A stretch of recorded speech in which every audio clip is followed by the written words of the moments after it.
Lâcher les attentes de la famille idéale.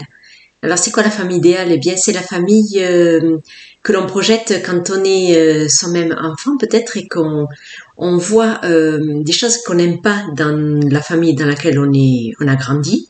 Et alors on se dit oh moi ça sera pas comme ça, moi ça se passera comme ça. Alors oui, on peut corriger de nombreuses choses et je trouve que c'est en ça que c'est positif de vivre des choses qu'on appelle nous négatives.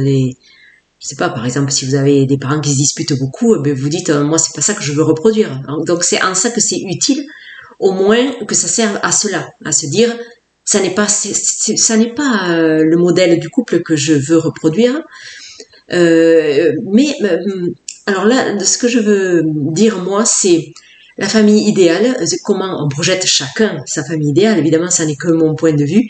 Et peut-être qu'il y en a qui vont se dire, ben non, moi j'ai jamais pensé ça de la famille que je voulais créer. C'est vrai.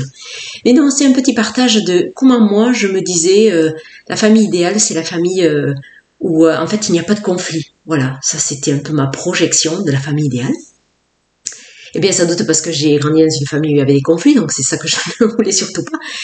Mais après, c'était ma façon personnelle à moi de voir le conflit. Et je le voyais de manière négative. Voilà. Donc, c'est à ça que je veux revenir.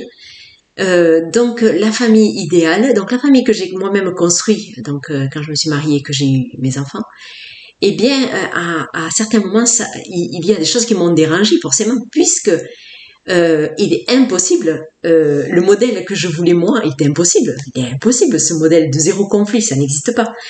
Et même, je dirais même que j'ai changé mon regard là-dessus, c'est que pour moi, la famille idéale, ça n'est plus du tout une famille où il n'y a pas de conflit. Pourquoi? Parce que s'il n'y a pas de conflit, ça veut dire obligatoirement qu'il y a quelqu'un qui s'écrase dans le truc. Parce que c'est impossible qu'il n'y ait pas de conflit, on ne peut pas. Alors conflit, je m'entends, hein, on s'engueule pas. Il y a des désaccords, voilà. Alors est-ce que c'est vraiment un conflit? Oui, on peut jouer sur les mots, on peut. Qu'est-ce qu'on entend par conflit? Qu'est-ce qu'on entend par dispute? Qu'est-ce qu'on entend par conversation houleuse? Voilà. Alors moi je dirais que le conflit, il est bon. Moi, qu'est-ce que j'entends par conflit? Eh bien, un conflit, c'est à partir du moment où il y a un désaccord et il y a une conversation qui s'installe et chacun donne son point de vue. Et quelquefois, ça se passe pas non plus. C'est pas le monde de oui, c'est pas une conversation tranquille. Donc, pour moi, c'est un conflit. Voilà. À partir du moment où ça réveille l'agacement ou le mécontentement chez l'autre, pour moi, c'est un conflit. Voilà.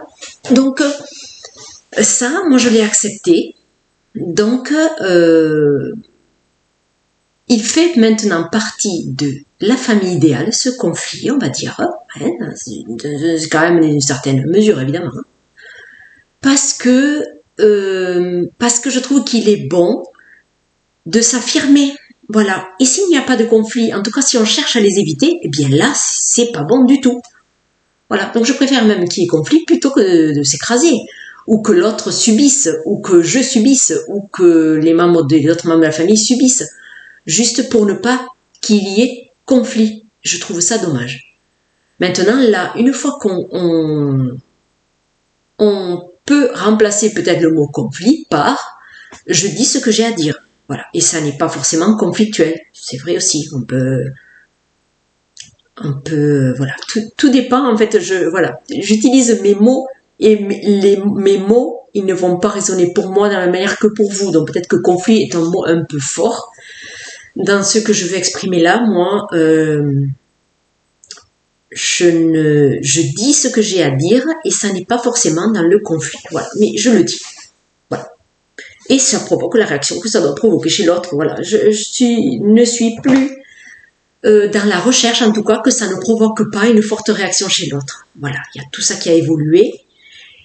Et c'est en ça que le format de la famille idéale que j'avais n'est plus du tout le même, du coup, que celui que j'ai maintenant.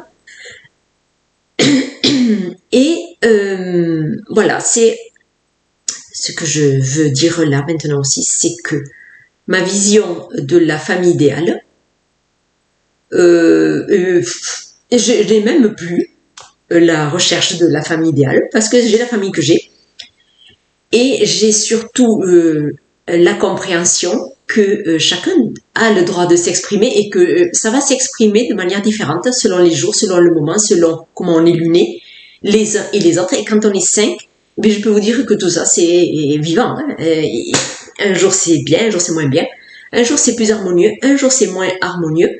Et c'est comme ça. Je crois que c'est comme ça qu'on vit. Dans la famille idéale, c'est la famille qui est là aussi pour nous montrer des choses. Donc, ça n'est pas toujours agréable, ce qu'on nous renvoie. Mais c'est quand même la famille idéale pour moi. Voilà. Puisqu'elle me permet l'avancement. Voilà. Et donc, je n'avais pas du tout cette dimension. Quand j'ai créé ma propre famille, je n'avais pas du tout cette dimension-là de que les membres de la famille que j'ai constituée vont me renvoyer des tas de choses pour mon évolution spirituelle. J'avais pas tout ça. Moi, pour moi, c'était la famille où tout le monde s'entend bien, la famille idéale, la famille où il y a de la compréhension, de l'harmonie, où c'est agréable au quotidien, où c'est facile. Voilà, pour eux, c'était sans doute une façon un peu embellie de voir la vie quotidienne, forcément, ou la vie de famille. Voilà, donc voilà comment je suis sortie du mythe de la famille donc idéale que j'avais moi imaginé. Mais ça n'est pas pour autant une déception. Voilà. C'est au contraire voir tous ces conflits qui sont apparus, les tensions entre les membres de la famille, que j'ai cherché toujours à apaiser, à essayer de. Bon, moi j'ai arrêté hein, parce qu'au bout d'un moment on en a assez d'arrondir les angles. Hein, c'est bon. Non, j'ai lâché tout ça et c'est ça qui fait que la famille est plus agréable à vivre aussi. À chacun de vivre ce qu'il a à vivre et à chacun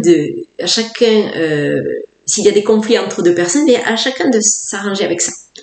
Même si je peux moi contribuer à que ça soit mieux vécu parce que j'apporte un regard un peu extérieur et ça peut permettre, oui, ça peut permettre aux uns et aux autres de se remettre un peu en question dans cette relation.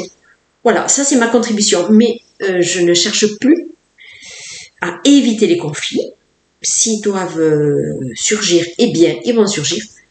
À chacun de voir là-dedans ce qu'il a à voir. Et voilà, et donc je finirai par dire que la famille est vraiment un bon moyen d'avancer sur ce chemin du développement spirituel parce qu'il nous renvoie, les personnes nous renvoient des tas de choses ou des choses qu'on peut améliorer en nous. Hein, il y a des enfants qui sont venus là pour nous montrer peut-être qu'on peut être plus doux, qu'on peut être s'aimer davantage, que l'on a des qualités, voilà. Moi j'ai eu la chance qu'on m'a beaucoup renvoyé ça et qu'on m'a appris cela. Plus de douceur, plus d'acceptation de qui je suis. Bon, on m'a renvoyé que j'étais un bon parent, donc ça j'ai quand même de la chance. Hein. Voilà, on m'a permis aussi de prendre davantage ma place dans le couple, dans la famille. Non, bon, je pense que j'ai beaucoup pris de place en tant que mère, donc voilà, j'ai beaucoup appris. J'ai beaucoup appris de comportement de mes enfants aussi, parce que la nouvelle génération, elle apprend beaucoup, si on est ouvert. Elle apprend beaucoup à lâcher nos vieux comportements, hein, nos vieux comportements, nos vieilles habitudes, et on nous montre à vivre différemment. Donc voilà, c'est source de beaucoup de compréhension et d'apprentissage.